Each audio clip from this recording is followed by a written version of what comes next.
तो भैया हमारे जिंदर महल ने जीत ली है चैंपियनशिप। जी हाँ गाइस, WWE से तो रिलीज हो गए हमारे जिंदर महल, पर वो दूसरे प्रमोशंस में ट्राई कर रहे हैं। BLP यानी कि ब्लैक लेबल प्रो प्रमोशन के अंदर जाकर जिंदर महल ने अपने डेब्यू के अंदर ही वहां की हैवी वेट चैंपियनशिप को अपने नाम कर लिया। अपना खलास फिनिशर उन्होंने लगाया और भाई जिंदर महल राजदेसी हमारे जो है वो बन चुके हैं वहां पर heavy weight champion. Now Jinder महल जब रिलीज भी होते तो मैंने यही चीज बोली थी कि जो बाकी के जो बंदे हैं यानी कि शैंकी वैंकी या जो भी बाकी के इंडियन सुपरस्टार्स है वो जब रिलीज हुए थे तो यही चीज मैंने बोली थी कि भाई वो लोग तो उनका मुझे नहीं पता है कि उनका आगे का करियर कैसा रहने वाला है कैसा नहीं रहने वाला, उनके लिए मुश्किलें बहुत हो जाएगी, पर जिंदर महल के लिए ज्यादा मुश्किल होने नहीं वाली है क्योंकि जिंदर महल ने WWE के अंदर अपना नाम बनाया है। WWE चैंपियनशिप उन्होंने वहां पर जीती है, तो जिंदर महल जो है वो अच्छा खासा नाम बाहर भी बना लेंगे, इंडी प्रमोशंस के अंदर वो अच्छा नाम बना लेंगे और वैसा देख भी लिया आपने आते ही साथ डेब्यू के अंदर वो हैवीवेट चैंपियनशिप को जीत रहे हैं, तो उससे आप लगा सकते हो आइडिया कि भाई जिंदर महल का नाम कितना बड़ा है प्रोफेशनल रेसलिंग में। और दूसरी बात भाई जिंदर महल टैलेंट भी अच्छे खासे है, रेसलिंग अच्छी करते हैं, प्रोमो स्किल्स उनके अच्छे हैं। और एक जो मेजर चीज है कि जो लास्ट उनका जो रन था WWE के अंदर वहां पर कुछ अच्छी और बड़ी चीजें उन्होंने करी थी, चाहे वो WWE championship match Seth Rollins के साथ मिलने वाली बात हो या फिर रॉक के साथ वो प्रोमो सेगमेंट उन्होंने जो दिया उससे काफी बज उन्होंने क्रिएट किया था। देन टोनी खान जो AEW के ओनर है उनके साथ भी उनका कुछ बीफ वगैरह हुई थी ऑनलाइन ट्विटर वगैरह पर, तो उसकी वजह से काफी बज जो है वो जिंदर महल ने क्रिएट कर लिया था। तो उनको हायर करना किसी भी कंपनी के लिए आई थिंक एक बड़ी डील होने वाली थी और आई बॉल्स तो डेफिनेटली वो अट्रैक्ट करने वाले थे और वैसा ही उन्होंने यहाँ पर किया है। BLP के अंदर जाकर वो चैंपियनशिप जीत चुके हैं और आई नो कि ये उनके लिए जर्नी शायद यहाँ पर एंड नहीं होने वाली है। BLP के अंदर आई डोंट थिंक कि कोई बहुत बड़ा नाम वो कमा सकते हैं। ऑब्वियसली चैंपियनशिप वो आते ही साथ जीत गए हैं, थोड़े बहुत अच्छा रन वगैरह वो यहाँ पर दे सकते हैं, बट मैं चाहूंगा कि जिंदर महल यानी कि राज देसाई जो है वो TNA के अंदर जाए, TNA के अंदर अपना नाम कमाएंगे तो वो ज्यादा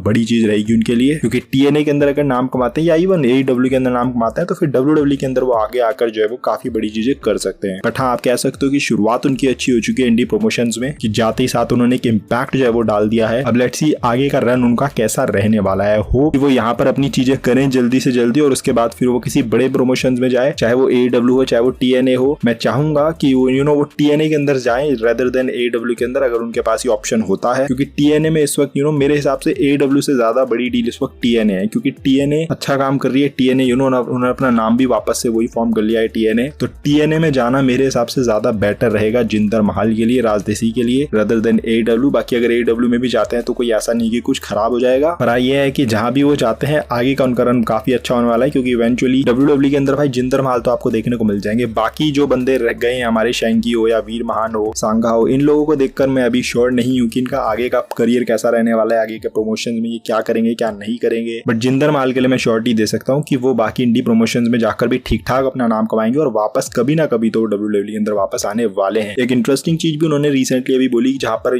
काफी लोग उनके ऊपर बोल रहे थे कि भाई WWE ने उनको निकाल दिया, WWE उनके साथ गलत किया, तो उन्होंने बहुत ही अच्छी चीज करी कि WWE को डिफेंड करते उन्होंने ये चीज बोली कि भाई WWE की वजह से मैं यहाँ पर हूँ, फाइनेंशियली मैं काफी स्ट्रांग हो चुका हूँ, WWE की वजह से मैं अपने बिजनेस वगैरह कर सकता हूँ, इधर उधर जा सकता हूँ, ट्रैवल कर सकता हूँ, पैसे वैसे बेसिकली उनके कहने का सारा जो मतलब था वो ये था कि WWE के अंदर काम मिलने से उनका जो है वो नाम बन गया और बेसिकली उन्होंने पैसा वैसा अच्छा कमा लिया, तो आगे का जो उनका करियर है या फ्यूचर जो है ना उनका वो सिक्योर हो चुका है। तो वो एक और बहुत ही अच्छी चीज उन्होंने बोली कि भाई वहां पर जाके उनका जो आगे का फ्यूचर है वो सिक्योर हो चुका है, तो उनको आगे के लिए बहुत ज्यादा सोचने की जरूरत नहीं है फाइनेंशियली की मैं यहाँ पर बात कर रहा हूँ। तो मुझे बहुत अच्छा लगा, क्योंकि क्या होता है कि जब कोई सुपरस्टार WWE से जाता है ना तो वो WWE की बुराइयां करने स्टार्ट कर देता है कि WWE ऐसी है वैसी है ये है वो है। बहुत ही कम लोग होते हैं जो कि अप्रिशिएट करते हैं WWE को, और जिंदर महल ने वो एक अच्छा एग्जांपल सेट किया है कि देखो भाई मैं बाहर निकल गया हूँ, लोग आप बातें कर रहे हो कि WWE ने गलत किया जिंदर महल के साथ या ऐसा किया वैसा किया, तो उन्होंने WWE को अभी भी डिफेंड किया है कि भाई मैं वहां 10 साल तक रहा, चैंपियन भी बना WWE, US चैंपियन भी बना रेसलमेनिया के अंदर, तो मुझे अच्छा उनको बुकिंग वगैरह मिली है कहीं कहीं पर इधर उधर, जिससे कि उनका आगे का जो फ्यूचर है वो सिक्योर एटलीस्ट हो चुका है। बाकी रही बात इन रिंग करियर की, प्रोफेशनल रेसलिंग वाले करियर की, तो देखो वो बज तो उन्होंने क्रिएट कर दिया है आते साथ ही इंडी प्रमोशन के अंदर, और क्योंकि फॉर्मर WWE चैंपियन है तो जहां भी जाएंगे ठीक ठाक बुकिंग उनको मिलने वाली है, टैलेंट उनके पास है काफी अच्छा, तो मेरे हिसाब से आगे भी वो अच्छा कर ही लेंगे अपना रेसलिंग करियर भी। बाकी आप बताओ आपकी क्या थॉट्स है